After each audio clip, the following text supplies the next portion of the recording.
Mes amis, bien le bonjour. Comme vous avez pu le voir sur de nombreux réseaux sociaux, j'étais en immersion totale chez les Patriotes, le parti de Florian Philippot. Je me suis rendu à leur congrès annuel à Arras à l'invitation de Philippot. Donc, j'aimerais vous parler de ce parti de l'intérieur, ce que j'ai vu dans les coulisses, ce que j'ai ressenti. Mais avant cela, j'aimerais quand même dire deux choses. Premièrement, j'habite au Royaume-Uni. Je ne suis pas français. Je n'ai pas le droit de voter en France. C'est important que je vous le dise, de sorte que vous sachiez que ce que je suis en train de vous dire aujourd'hui ne s'inscrit pas dans une logique militante. Je partage avec vous ce que j'ai ressenti, ce que j'ai vu. Ça, c'est premièrement. Deuxièmement, vu comment l'Internet fonctionne et beaucoup de canaux YouTube fonctionnent, j'aimerais quand même vous dire que je ne me suis pas rendu à ce congrès en échange d'une considération financière. En d'autres termes, je n'ai pas été payé pour y aller. J'ai même payé moi-même mon hôtel, mon ferry, mon carburant et tout ça. D'accord? Juste pour vous dire que je n'ai pas de conflit d'intérêt de cette nature. Alors, on va commencer.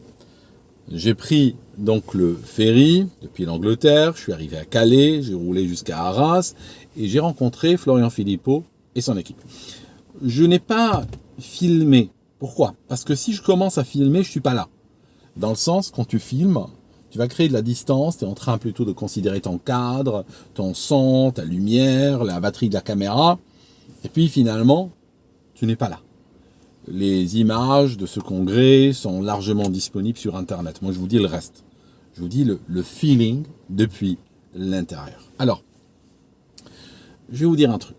Entre nous, on est là, je suis dans la voiture, vous êtes dans votre lit ou dans votre bureau ou autre, on parle.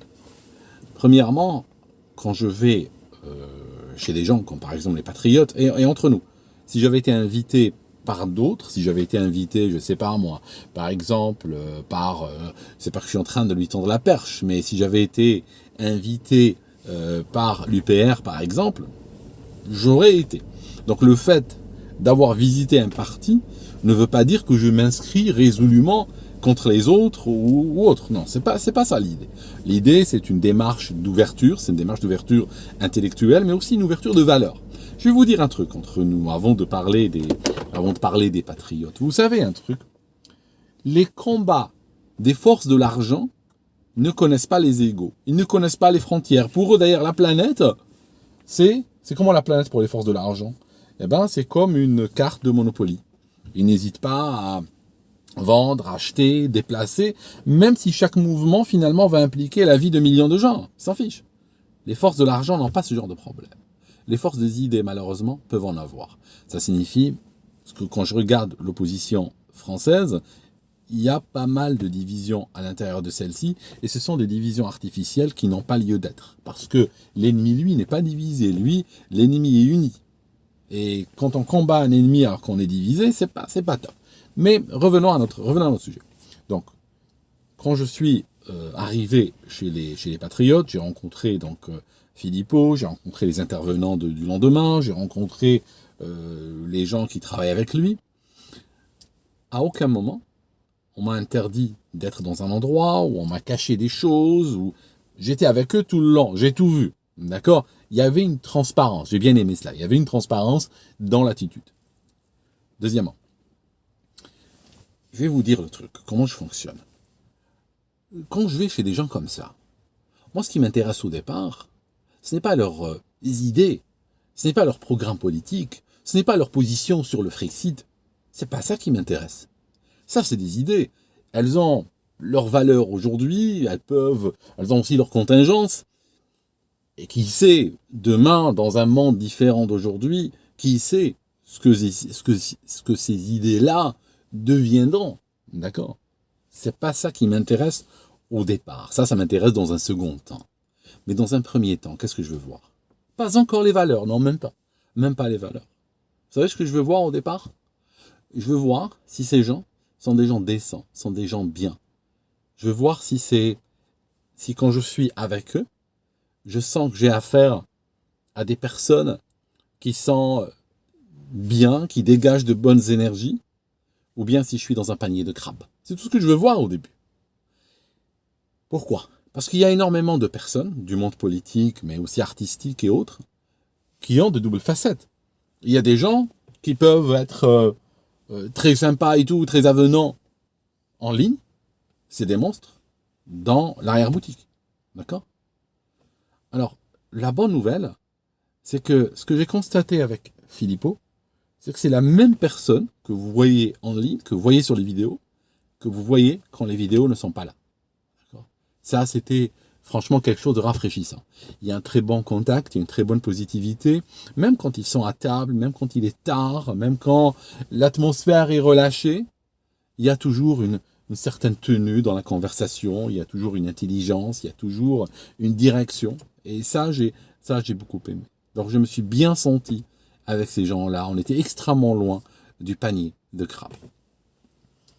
Autrement, sur le plan des idées, et sur le plan aussi de la motivation de ces gens. C'est-à-dire, si vous regardez Philippot, je l'ai découvert dans son parti à peu près, allez, on va dire au niveau du Covid. C'est là où, avant, je le connaissais de nom, mais là, au niveau de, quand il y a eu le Covid, là, c'était quelqu'un qui était présent. Et en fait, ce qui était étrange, c'est-à-dire qu'il avait un système qui est très particulier, dans le sens où, regardez, si vous voulez faire de la politique, eh bien, il serait en train d'aller à droite à gauche, rendre visite aux familles les plus importantes qui possèdent les médias, il serait en train de donner des gages aux uns et aux autres pour essayer d'avoir bonne presse, pour essayer d'avoir une bonne tenue et tout ça. Il n'a pas fait ça du tout. Le gars, je l'ai vu, il était présent avec des manifestants qui étaient en particulier des soignants, qui avaient été exclus, qui avaient été évincés de leurs emplois hein, pour des raisons iniques, vous vous en souvenez, et beaucoup n'avaient plus été détruits, avaient perdu leur famille, avaient perdu leurs biens, leurs enfants, et certains même ont perdu leur vie là-dedans. Ils manifestaient avec eux, d'accord? Et ils manifestaient tout le temps, ils manifestaient sous la pluie, sous le soleil, mais ils manifestaient quand il y avait 25 personnes, et ils manifestaient quand il y avait 100 000. Alors que le politicien, ton vrai politicien, qui travaille dans un contexte politique, lui, qu'est-ce qu'il fait? Lui, quand il y a 100 000 personnes, il y va. Quand il y a 25, hein, d'accord? Il était tout le temps là. Donc, il y a une certaine constance dans l'expression de ses valeurs. Et ça, j'ai beaucoup apprécié dans son parcours. Maintenant, l'idée, c'est que si je regardais il y a 3 ans, cynique comme je suis, vous me connaissez, moi, je ne suis pas mieux qu'un autre, je me serais dit, avec cette attitude-là, de se mettre du côté des plus faibles, de se mettre du côté des sans grades, sans même en parler nécessairement. N'utilise pas ce langage. N'utilise pas le langage de type sans dents, sans grade, sans machin. Vous l'entendrez jamais à l'intérieur des patriotes. Mais c'est de ce côté qu'il se met. Le cynisme qui me caractérise m'aurait incité à penser que avec une attitude pareille, tu ne peux pas fonder un parti. Et ben finalement, il a fondé un parti et le parti marche très bien. Je vous donne un exemple. Quand je suis arrivé à Arras, j'étais assez impressionné par le nombre de personnes qui étaient présentes. Ils ont fait d'ailleurs salle comble, il y avait 1600 personnes au congrès. Des gens de partout, des immatriculations, je regardais les immatriculations des véhicules, ça venait de partout, y compris de Corse. Les gens qui étaient là, les militants et les adhérents, on y trouvait une grande diversité, j'en ai parlé à au moins une centaine. Il y avait une diversité sociale, une diversité ethnique, une diversité d'origine, une diversité dans le bon sens du terme. D'ailleurs, j'utilise le mot diversité malgré toute la connotation négative que celui-ci peut malheureusement avoir, mais j'aimerais vous dire qu'il y avait une véritable diversité. Quand j'ai parlé aux gens, j'ai aussi rencontré des personnes qui étaient d'origine marocaine, des personnes d'origine algérienne, et qui étaient là parce qu'ils me disaient, moi, le pays, la France telle qu'elle est aujourd'hui, je suis inquiet pour mes enfants. C'est normal. C'est des gens qui sont inquiets pour l'avenir, et on peut que les comprendre. L'idée des patriotes, c'est une sorte de, si vous voulez, c'est une sorte de souverainisme apaisé. C'est le souverainisme, j'ai presque envie de voler le mot à François Hollande, c'est un souverainisme tranquille, c'est un souverainisme bienveillant. C'est pas le souverainisme qui dès qu'il sort le drapeau français, il dit bon, est-ce qu'il n'y a pas une chorba par là, ou il y a un truc comme ça que je peux... C'est pas le souverainisme qui est contre quelqu'un. C'est le souverainisme qui est pour la France. Et ça, ils ont réussi à trouver le bon dosage, de sorte que ils apparaissent comme des patriotes, ils apparaissent comme des souverainistes, mais ils ne sont pas belliqueux. Ils sont contre personne. Alors, ils sont contre l'Union européenne, mais l'Union européenne n'est pas une personne. D'accord ? Ils veulent reprendre le contrôle du pays. C'est-à-dire qu'ils ont un programme politique, mais la réalité, c'est que c'est un programme politique dans la première ligne, littéralement, c'est sortir de l'Union européenne. C'est un parti de Frexit. Alors, il n'y a pas moyen, et je le dis depuis très longtemps, et d'autres le disent, comme François Asselineau, il n'y a pas moyen d'avoir un programme politique en France sans Frexit. Pourquoi ? Parce que si un parti ne parle pas de Frexit, le seul programme politique honnête et valable pour un tel parti tiendrait en deux lignes en fait. Si vous nous donnez votre confiance et vous nous élisez à l'Élysée ou ailleurs, eh bien ce qu'on va faire, c'est qu'on va téléphoner à Bruxelles, prendre les instructions et exécuter le plus fidèlement possible les instructions des instances européennes. Ça, c'est le programme de tous les partis non frexitaires. Parce que quand ils ne sont pas frexitaires, vous regardez d'ailleurs, même dans le reste des pays européens, chaque fois que les Européens ont voté pour des gens qui étaient arrivés avec de grands discours, ils ont fini déçus, parce qu'une fois que ces gens arrivent au pouvoir, ils réalisent, je leur donne par complaisance le bénéfice de la naïveté, alors qu'en réalité, pour beaucoup, ils savaient bien ce qu'ils étaient en train de raconter, il y avait un certain cynisme, je pense, mais soyons bienveillants, c'est qu'une fois qu'ils arrivent au pouvoir, ils réalisent que les clés du pouvoir sont à Bruxelles et que tous leurs programmes qu'ils ont proposés et sur lesquels ils ont été élus, qu'ils ont proposés aux électeurs et pour lesquels ils ont obtenu la confiance, eh bien ce programme-là est complètement caduc. Il ne vaut plus rien. Donc, l'idée des patriotes, c'est qu'ils ne veulent pas une autre Europe, ils ne veulent pas une Europe différente, ils ne veulent pas une Europe meilleure, ils veulent reprendre le contrôle du pays. Ça signifie qu'ils veulent sortir de l'Union européenne. Ce que j'ai constaté aussi, et ça c'est très rafraîchissant et c'est absolument, j'arrive pas à le voir dans d'autres partis français, c'est la conscience des enjeux mondialistes.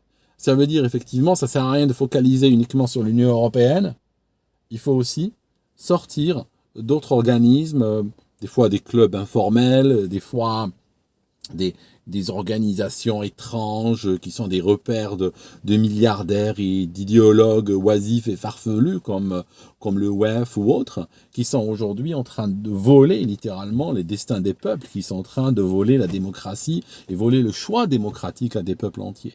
Parce que quand vous avez, même si vous n'êtes pas dans l'Union européenne, imaginons, mais l'Union européenne, comme je le dis tout le temps, c'est un passage nécessaire mais non suffisant.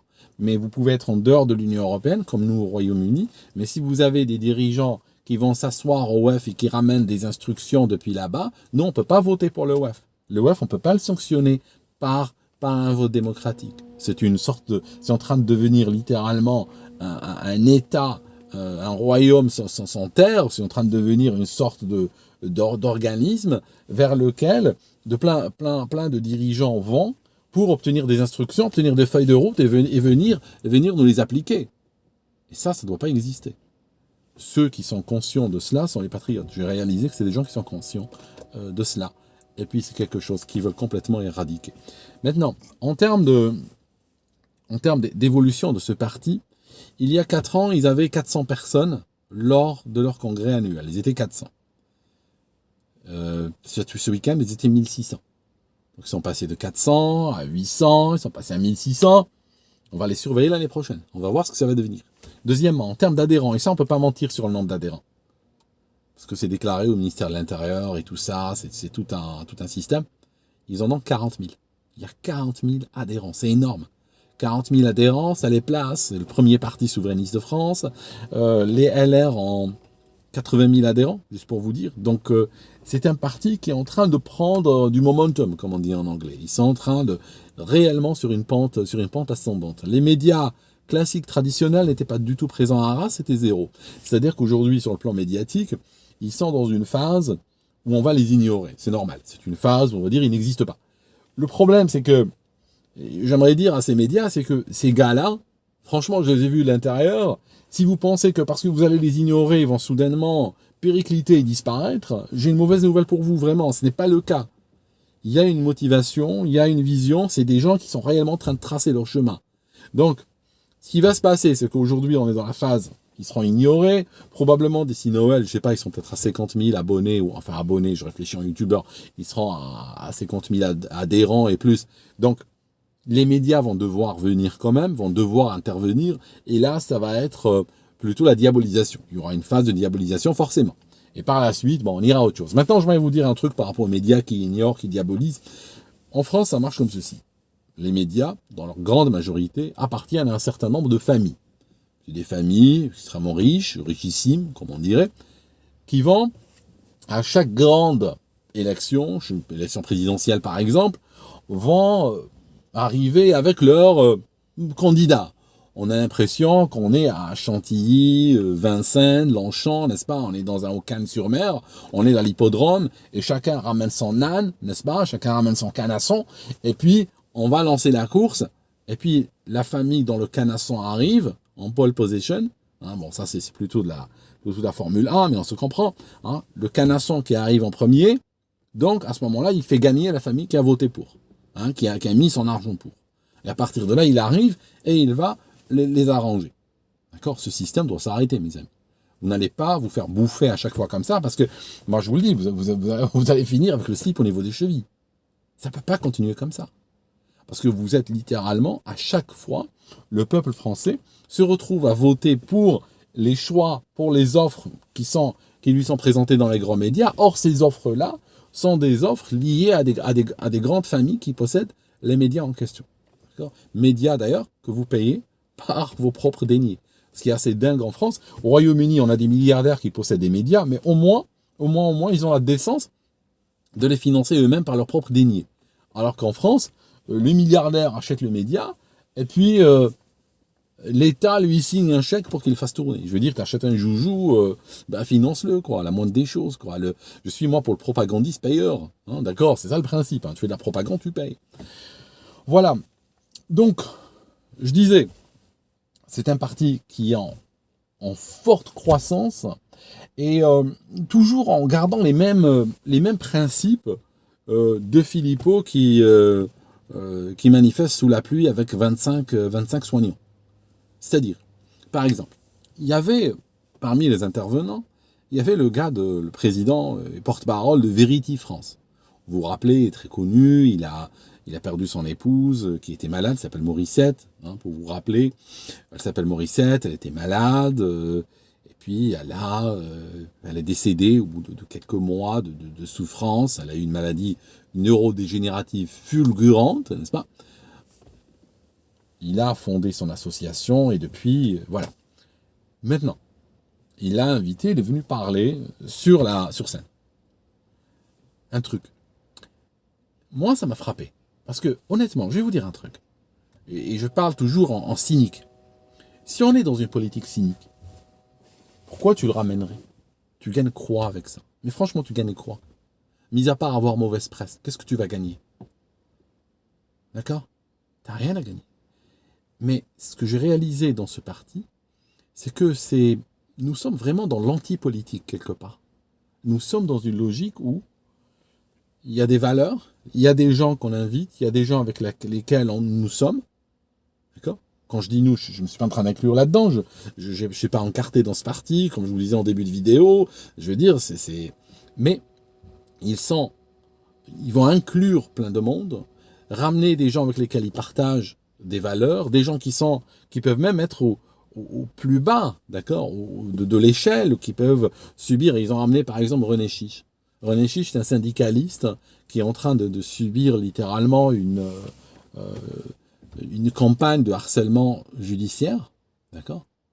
Tu gagnes quoi avec lui? D'accord? Qu'est-ce que tu gagnes avec lui? Cyniquement parlant, d'accord? Je veux dire, il est radioactif, techniquement parlant. Et il était là, il était sur l'estrade, il parlait au public, et c'est ça que j'ai trouvé extraordinaire. C'est-à-dire que c'est pas un parti où on va se dire, On marche avec les gens debout, on va regarder si quelqu'un vient, est-ce qu'il peut nous aider à ramener du public, est-ce qu'il peut nous aider à avoir meilleure presse. C'est pas ça que j'ai senti. Et ça, c'est depuis des années, c'est même la marque de fabrique, on va dire, des Patriotes. Il y a quelqu'un qui m'a écrit pour me dire, je discutais avec un de mes, sur le WhatsApp ici, je discutais avec l'une des personnes qui me suit sur YouTube. Et en fait, vous savez ce qu'elle m'a dit, ce qu'il m'a dit le gars. Il m'a dit, oui, le problème avec les Patriotes, c'est que oui, j'ai compris, ils ont 40 000 adhérents en ce moment, mais ils sont en train de travailler sur une denrée rare qui est le non-mouton en France. Il m'a dit, une fois qu'il va épuiser tous les non-moutons, voilà, le père Philippot va se retrouver tout seul et il ne pourra pas augmenter le nombre de ses adhérents.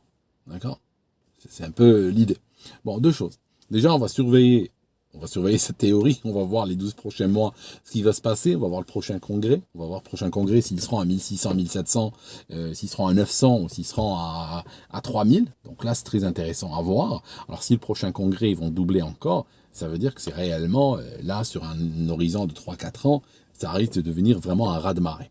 Donc ça, c'est la chose qu'on va observer. Deuxièmement, je pense que on a été trop injuste envers les Français. D'accord, de dire c'est des moutons et tout ça. Je ne crois pas que c'est des moutons. Je crois que c'est comme ça qu'on veut les présenter. Vous savez, ça me rappelle un peu, je connaissais quelqu'un et le prof le détestait à l'école, quand il était enfant. Et comme le prof le détestait, il voulait le faire échouer. Et pour le faire échouer, il n'arrêtait pas de lui dire, toi, t'es un nul. D'accord? Toi, t'es un nul. Toi, tu iras nulle part. Ok? Donc, l'idée, c'est quoi? L'idée, c'est qu'on met l'étiquette, on te met dessus, ça peut arriver, hein, des fois dans des familles dysfonctionnelles, ça peut arriver partout. On te met dessus une étiquette de ce qu'on veut que tu deviennes. D'accord? Donc, si on n'arrête pas de dire oui, les Français, c'est des moutons, ils sont nuls, ils votent contre eux-mêmes et tout ça, à force de le répéter, eh bien, c'est une prophétie qui peut se réaliser. Mais je ne crois pas qu'elle tienne vraiment la route. Je crois qu'il y a beaucoup de gens qui sont éveillés. L'expérience covidiste a beaucoup participé. On remercie ceux qui l'ont lancé parce qu'ils nous ont fait gagner beaucoup de temps. Hein. Je veux dire, tous les lanceurs d'alerte, ceux qui voulaient ouvrir les yeux sur beaucoup de choses. Il y a plein de gens qui étaient à des années-lumière de réaliser ce qui se passe et qui soudain ont été frappés par la lumière. Elle a traversé littéralement l'univers par des connexions impénétrables. Elle est arrivée alors que ils n'étaient pas censés voir ce qu'ils ont vu du tout de leur vie. Donc il y a eu quand même beaucoup de gens qui se sont réveillés aux énergies néfastes du système.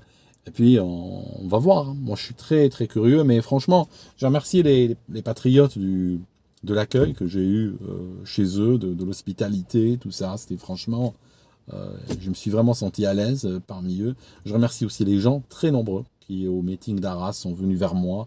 Je suis désolé. Vraiment, je présente mes excuses à ceux auxquels je n'ai pas pu accorder beaucoup de temps, parce que les gens venaient de partout, je ne pouvais pas rester longtemps avec chaque personne. Mais si je vous ai raté, si vous vouliez me dire des choses et que vous n'avez pas pu les dire, il y a toujours ce numéro que je partage et n'hésitez pas à venir vers moi. Merci mes amis d'avoir écouté jusque-là et puis on se voit dans une prochaine vidéo. À très bientôt.